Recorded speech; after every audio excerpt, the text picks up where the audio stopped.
جائے گی، سوتیلے میں نہیں جائے گی۔ یہ مسئلہ عبد الرحمن صاحب نے کراچی سے پوچھا تھا۔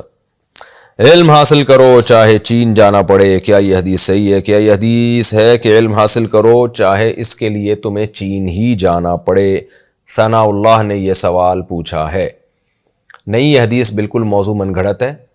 اطلب العلم ولو بالصین، اس طرح کے الفاظ نقل ہیں، یہ موضوع حدیث ہے، من گھڑت حدیث ہے، اس کو بیان نہیں کرنا چاہیے۔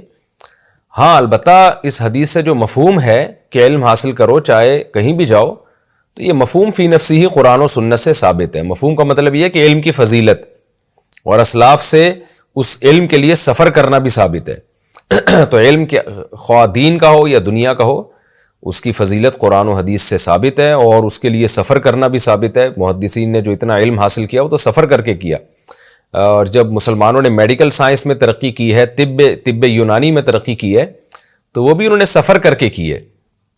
گوروں نے اس بات کا اعتراف کیا کہ مسلمان جو سائنٹسٹ تھے، جو بھی اطباء تھے، وہ دور دراز علاقوں کا سفر کرتے اور وہاں جڑی بوٹیوں پہ تحقیق کرتے جنگلوں میں۔